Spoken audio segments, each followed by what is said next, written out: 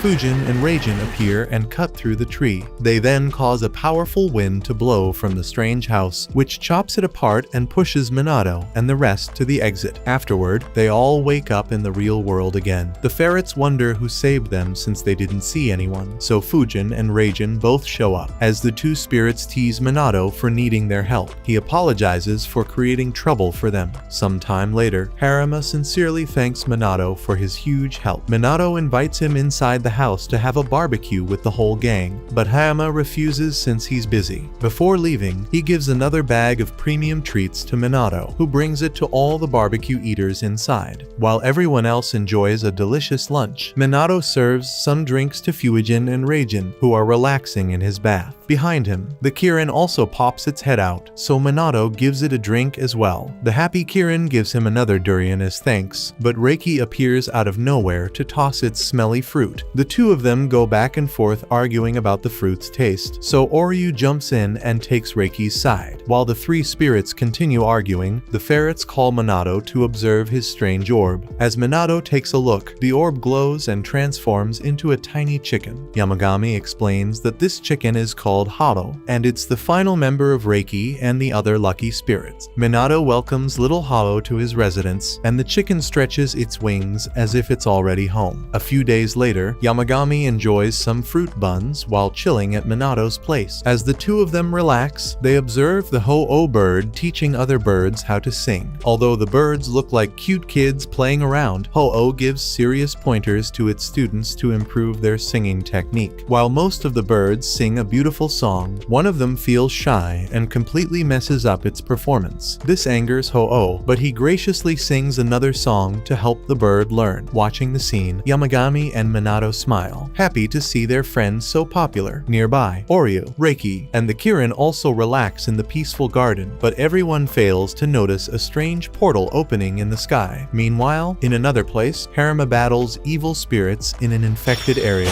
After defeating one, he asks his partner, Katsuragi, if they've cleared the area. Katsuragi points out that they're nowhere near done, since the number of evil spirits has increased due to a special festival. Haruma feels exhausted from using all his mana, so Katsuragi covers for him with his shark and penguin spirits, who devour a few more evil spirits. Although Katsuragi relaxes after defeating the spirits, Haruma gets a notification for another evil spirit attack and rushes to investigate it. Back in town, Minato comes out of a shop after buying sweets for everyone. Watching him appear, the people in the street start talking about him as if he's some kind of bird whisperer. Minato feels confused, but then a bunch of different birds start flocking the area to meet their superstar, Ho-Oh. Minato ignores their whispering and keeps walking until he encounters his gardener, who has just finished creating his 25th statue. Minato admires the man's work, who tells him that he's got more energy to work ever since he started visiting his house. Then, he gets surprised by all the birds everywhere, so Minato runs away before he can get suspicious. Back at the house, Yamagami's familiars inform him about all the strange portals appearing everywhere. He tells them not to panic, knowing that his minions can't handle them alone. Yamagami then steps up and jumps into the sky to help them deal with all the rogue domains. Nearby, as Minato gets closer to home, he notices that all the birds have left. Suddenly, Fujin and Reijin pop up and tell him to go home as soon as possible. Minato wonders why, so they explain that evil spirits have been going rampant lately. They also reveal that many abandoned divine realms have randomly started popping up, which are a serious danger to humans. As they speak, one domain appears in the sky above them, so Reijin zaps it out of existence. Fujin explains that divine realms can appear anywhere from the sky, the ground, or in water. They also warn Minato to be extra careful around the domains. Minato wonders why, so they point out that he is already very close to mythical creatures like him, so the dangerous domains are more attracted to him. Because Minato lives in a divine domain himself and has enjoyed Yamagami's hot spring, he will be unable to free himself if he gets sucked into a rogue domain. Before Minato leaves, the spirits also inform him that Yamagami is personally taking action to destroy the abandoned divine realms. Outside, as Yamagami tracks down the divine domains, he realizes there are way too many to handle alone. To deal with them all, he splits up with his familiars to cover more ground. Back in the town, Minato encounters an abandoned shrine. An unknown voice tells him to stop, but Minato thinks it was Ho-Oh, since Ho-Oh tells him he didn't say anything. Minato ignores the warning and walks closer to the shrine. Suddenly, a portal opens right in front of him and starts sucking him inside. Minato is unable to resist the pull, but Ho-Oh jumps in to protect him. Suddenly, it transforms from a red chicken into a majestic phoenix and screeches towards the portal. Unfortunately, Ho-Oh is too weak to sustain its transformation, so it turns back into a chicken and gets sucked into the portal along with Minato. At the same time, Yamagami notices that Minato's presence has disappeared. A few minutes later, Minato wakes up in a new realm, but he realizes that the foreign realm's energy is making him sick. He begins searching for the exit, but encounters a bunch of wooden crates along the way. Minato remembers some advice from Yamagami that a divine domain reflects its creator. creator's psyche. So if the domain starts displaying their special signs, it means that its creator is feeling comfortable. While continuing on the path, he encounters a small crevice. Minato enters the crevice, and the atmosphere changes from peaceful to creepy. In the depths of the dark cave, Minato finds a woman sleeping in pain, and he realizes that it must be the creator of the domain. Suddenly, the woman gets up and starts complaining about the stuffy air inside. Despite knowing that she needs to air out her own home, she feels too lazy to get up and actually clean it. Minato asks the lady if she's the creator, and she nods. She wonders why Minato is visiting her with such a powerful creature. The woman tells him that she didn't summon him, so Minato explains that he randomly got sucked into her domain. The woman also tells him that she didn't open the entrance to her domain, so Minato informs her that plenty of abandoned divine domains have been opening up in his world. However, the woman is clearly living in her home, so she wonders how he found it. She then wonders if the power in her seal has weakened, so Minato explains that her shrine was completely decrepit. Seeing this, the lady sighs in sadness. Then, she senses Minato's powers and wonders if he can use Fujin's wind powers. Minato is surprised that she can tell, while the goddess is amazed that someone as reserved as Fujin actually gave his power to a human. She smiles and asks Minato if he can use his wind powers to ventilate her cave. Minato feels confused, so she suggests blowing some wind inside to air it out. He agrees to help, but wonders when she ventilated it the last time. After thinking about it, the goddess tells him that she last aired out her cave over 1,000 years ago. Minato is shocked by this divine basement dweller, but he refrains from making any comment. Then, the lady lies back down after telling him to handle everything. Minato asks her if she'll let him leave once he cleans up her place, so the lady agrees. However, she feels offended that he asked her and wonders if he considers her to be some kind of non-serious person. Minato points out the awful state of her cave, so the lady points a finger and opens up a portal nearby. She tells him to toss any old wooden crates out the portal, so Minato agrees and lifts up the crates. He then starts blowing them all into the portal. Watching him work, the lady feels impressed by Minato's skills. Outside the domain, Yamagami's 3 ferrets keep on taking down more divine domains. After they clear a few more, Yamagami appears and asks them for an update. The ferrets explain that they've eliminated all of the divine domains in the area, so Yamagami tells them it's time to save Minato. They wonder what happened to him and learn that Minato got trapped in a random domain. As they recall Ho-Oh's earlier cry, the ferrets figure that Minato must have been kidnapped. All of a sudden, more divine domains appear in the sky again. Fujin and Reijin appear as reinforcements, so Yamagami orders his familiars to go help Minato. After they leave, Yamagami roars with a burst of power,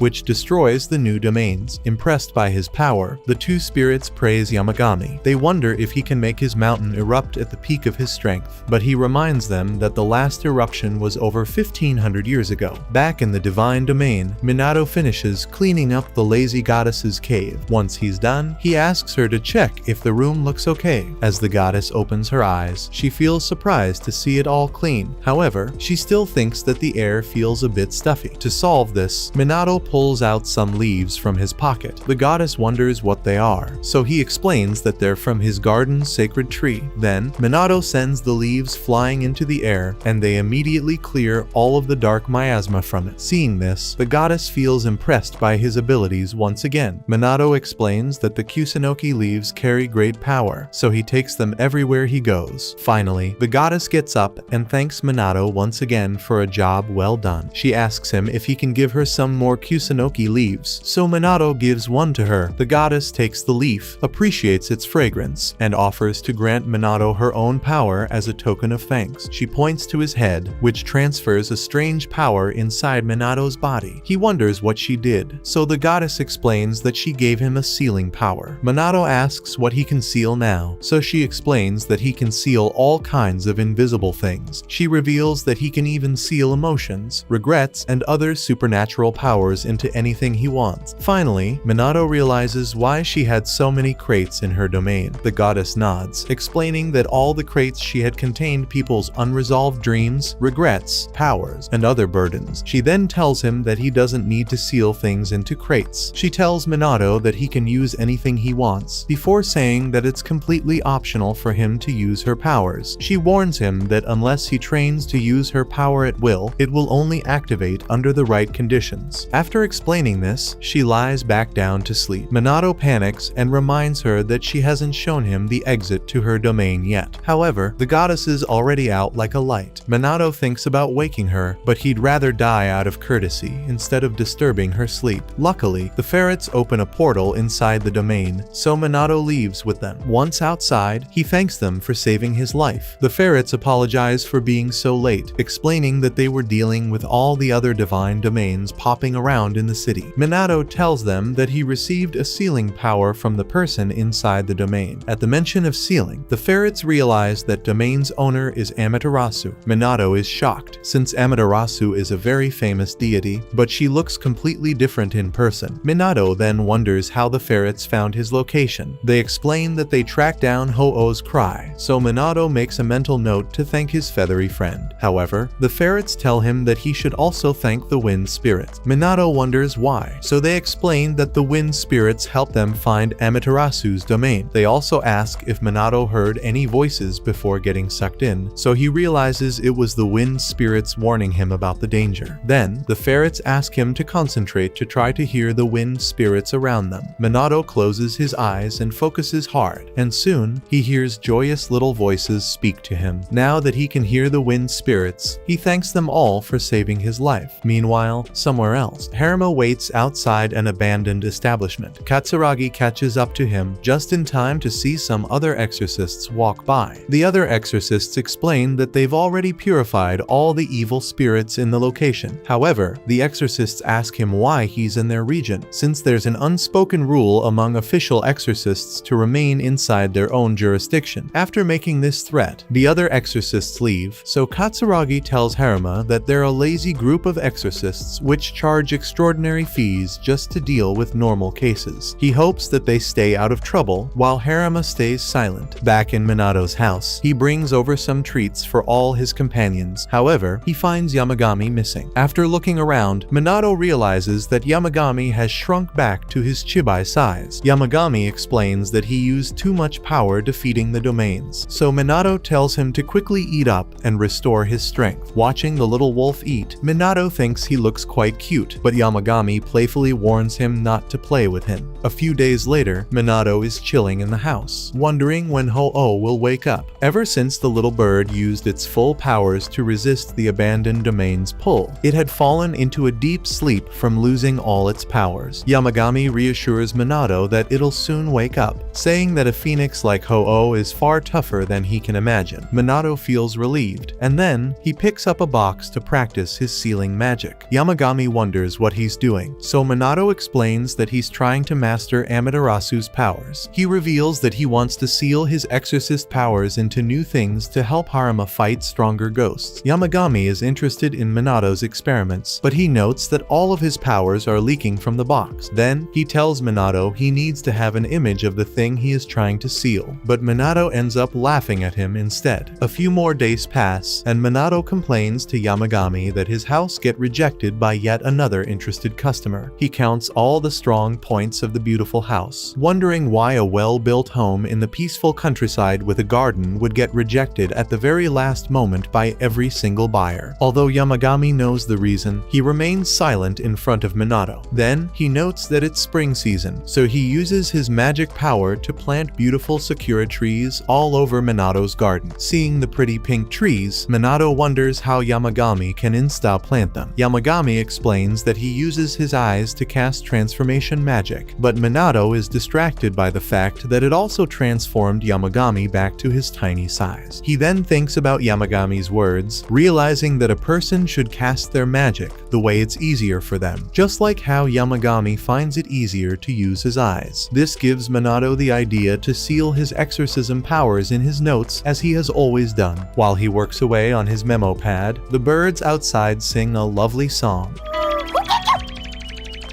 Hearing this, Yamagami calls out to their Ho-Oh, who immediately wakes up from its slumber and flies out to teach his dumb student. Afterward, Minato goes out with Yamagami's 3 minions to hunt some bamboo shoots. He wonders why they need the strange plants. So the ferrets explain that the refreshing bamboo water might clear his mind for magic practice. Although Minato feels unsettled by the dark forest, he decides to trust the ferrets and keeps walking with them. As all of them walk away, they fail to notice someone stalking them from behind. Meanwhile, back at Minato's house, Fujin, Reijin, and Yamagami are all having a party together. Fujin explains that they're the reason behind all the interested buyers leaving Minato's house. As soon as any of them would show interest in the house, Fujin would scare them by putting them in his domain. Yamagami thinks he's being very mean to the poor customers, but Reijin reminds him that he literally used his malevolent shrine domain against Akijo just a little while back. Still, Fujin thinks that Akijo deserved the rough treatment for being so rude to Minato and his friends. Then, he notices another abandoned domain in the sky, moving towards Minato's location. The two spirits wonder why all these domains get attracted to Minato, thinking it's not normal for a human to get their attention. Fujin thinks about giving Minato some more powers to deal with the pesky domains, but Yamagami stops him. He reminds the lightning spirit that if they give Minato too many magic powers, he'll stop being a human at his core. Back in the forest, Minato pants from exhaustion as he finally reaches the bamboo spot. The ferrets point him towards the chutes to start digging, but then Minato realizes that he forgot to pack his hoe for the trip. In the end, the poor man has to manually poke out the hard chutes with a garden trowel. All of a sudden, a massive bear lurks towards Minato and lets out a terrifying roar. Minato backs down in fear, but the bear keeps walking towards him. At this moment, he wonders if playing dead would even work. Thankfully, Yamagami takes control of Utsugi's body through his magic power and reassures Minato that the bear is friendly. Then, as the bear roars again, the other two ferrets explain that it's thanking Minato for taking care of his chief. Minato wonders who the bear is talking about and learns that it's thanking him for helping Kirin. Then, the bear also offers to repay Minato for his favor. He walks towards the bamboo plants before swiping at the ground,